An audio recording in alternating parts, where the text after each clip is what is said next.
ఓం శ్రీమాత్రే నమః. అందరికీ నమస్కారం. 2024 సంవత్సరంలో దసరా శరన్నవరాత్రులు అసలు ఏ రోజు నుంచి ప్రారంభమవుతాయి, ఏ రోజు వరకు ముగుస్తాయి? నవరాత్రి పూజ చేసుకునేవారు అమ్మవారికి ఏ రోజుని ఎలా కొలవాలి, ఏ పూలతో పూజించాలి, ఏ నైవేద్యాన్ని సమర్పించాలి అనేది ఇప్పుడు మనం తెలుసుకుందాం. 2024 సంవత్సరంలో దసరా శరన్నవరాత్రులు అక్టోబర్ 3వ తారీఖు గురువారం నుండి అక్టోబర్ 12వ తారీఖు శనివారం వరకు ఉన్నవి. ఇప్పుడు మనం విజయవాడ కనకదుర్గమ్మ వారి అలంకరణలు, నైవేద్యాలతో పాటు శ్రీశైలం భ్రమరాంబికాదేవి అలంకారాలు, నైవేద్యాలు ఏంటో ఇప్పుడు మనం తెలుసుకుందాం. శరన్నవరాత్రుల్లో మొదటి రోజు అక్టోబర్ 3వ తారీఖు గురువారం విజయవాడ కనకదుర్గమ్మ బాల త్రిపుర సుందరీదేవిగా దర్శనమిస్తారు. అమ్మకి బెల్లం పరమాణం, పులిహోర, పెసరపప్పు పాయసం నైవేదిస్తారు.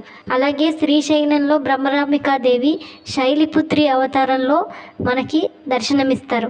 అమ్మకి కట్టె పొంగలిని సమర్పించాలి. ఈరోజు అమ్మవారిని తెల్లని పూలతో కానీ ఎర్రని గులాబీలు, మందారాలతో పూజించాలి. ఇక శరన్నవరాత్రిలో రెండో రోజు అక్టోబర్ 4వ తారీఖు శుక్రవారం విజయవాడ కనకదుర్గమ్మ గాయత్రీదేవి అవతారంలో మనకు దర్శనమిస్తారు. అమ్మకి అల్లంగారెలు, శనగలు, దద్దోజనాన్ని నైవేద్యంగా సమర్పిస్తారు. శ్రీశైలంలో బ్రహ్మచారిణీ దేవిగా అమ్మవారిని అలంకరిస్తారు. అమ్మకి పులిహోరని నివేదించాలి.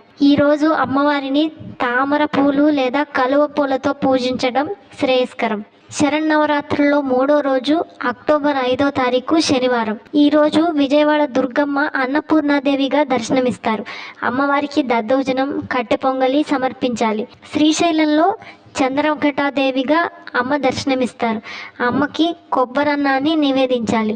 ఈరోజు అమ్మవారికి తెల్లని పూలతో కానీ మల్లెపూలతో కానీ పూజించడం శ్రేయస్కరం. ఇక నాలుగో రోజు అక్టోబర్ 6వ తారీఖు ఆదివారం విజయవాడలో అమ్మవారు మహాలక్ష్మీదేవిగా దర్శనమిస్తారు. అమ్మకి పూర్ణాలు, బెల్లం పరమాణం, పానకం, వడపప్పు నివేదించాలి.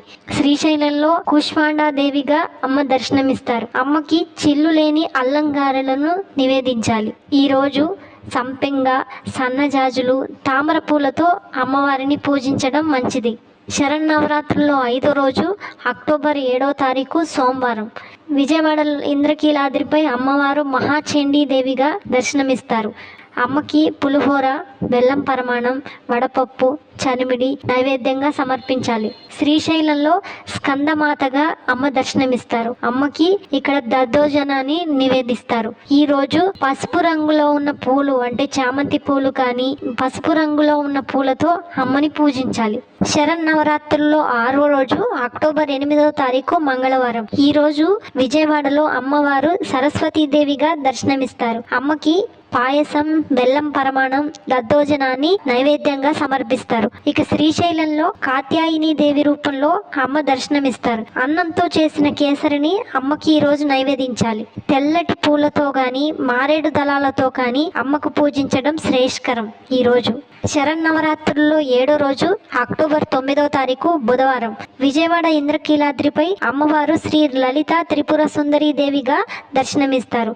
అమ్మకి దద్దోజనం, బెల్లం పరమాణం, పూర్ణాలు నైవేద్యంగా సమర్పించాలి. ఇక శ్రీశైలంలో కాళరాత్రీదేవిగా అమ్మ దర్శనమిస్తారు. అమ్మకి శాకాన్నాన్ని నివేదించాలి. ఇక ఈరోజు అమ్మవారికి ఎర్రని గులాబీలతో గాని ఎర్రని కలువలతో గాని పూజించాలి. శరన్నవరాత్రుల్లో 8వ రోజు అక్టోబర్ 10వ తారీఖు గురువారం. ఈ రోజు విజయవాడలోని ఇంద్రకీలాద్రిపై అమ్మవారు దుర్గాదేవి అవతారంలో భక్తులకు దర్శనమిస్తారు. ఈ రోజు అమ్మకి పులగం, కదంబం, పులిహోరని నివేదించాలి. అలాగే శ్రీశైలంలో మహాగౌరి రూపంలో అమ్మ దర్శనమిస్తారు. అమ్మకి చక్కెర పొంగల్ని ప్రసాదంగా సమర్పించాలి. ఈ దుర్గాష్టమి రోజే చాలా మంది వాహన పూజ, ఆయుధ పూజ చేస్తారు. ఈరోజు అమ్మవారిని ఎర్రని గులాబీలతో కానీ ఎర్రని మందారాలతో కానీ ఎర్రని అక్షంతలతో కానీ పూజ పూజించడం శ్రేయస్కరం. శరన్నవరాత్రులలో 9వ రోజు అక్టోబర్ 11వ తారీఖు శుక్రవారం. ఈ రోజు విజయవాడలో అమ్మవారు మహిషాసురమర్దిని రూపంలో భక్తులకు దర్శనమిస్తారు. ఈ రోజు అమ్మకి పులిహోర, గారెలు, పానకం, వడపప్పుని నివేదించాలి. శ్రీశైలంలో సిద్ధిరాత్రిదేవి అవతారంలో అమ్మవారు దర్శనమిస్తారు. అమ్మకి పాయసన్నాన్ని నివేదించాలి. ఈ రోజు అమ్మలకి నల్ల కలువలతో కానీ వివిధ రకమైన పుష్పాలతో పూజించడం శ్రేయస్కరం. శరన్నవరాత్రుల్లో చివరి రోజు అక్టోబర్ 12వ తారీఖు శనివారం. ఈ రోజు విజయదశమి. విజయవాడలో అమ్మవారు రాజరాజేశ్వరి దేవి అవతారంలో భక్తులకు దర్శనమిస్తారు. ఇక శ్రీశైలంలో అమ్మ బ్రహ్మరాంబికా దేవి రూపంలో భక్తులకు దర్శనమిస్తారు. ఈ రోజు అమ్మలకి శాకాన్నం మరియు మహా నైవేద్యాన్ని ఎవరి శక్తి మేరకు వాళ్ళు మహా నైవేద్యాలను సమర్పించాలి. ఈ రోజు అమ్మలను ఎర్రని పూలతో పూజించటం ఎంతో శ్రేయస్కరం. ఈ శరన్నవరాత్రుల్లో 9 రోజులు అమ్మవారికి ఏ పూలతో పూజించాలి, ఏ నైవేద్యాన్ని సమర్పించాలి అనేది మనం తెలుసుకున్నాం కదా. ఆ అమ్మ కృప అందరిపైన ఉండాలని కోరుకుంటూ ఓం శ్రీమాతే నమః.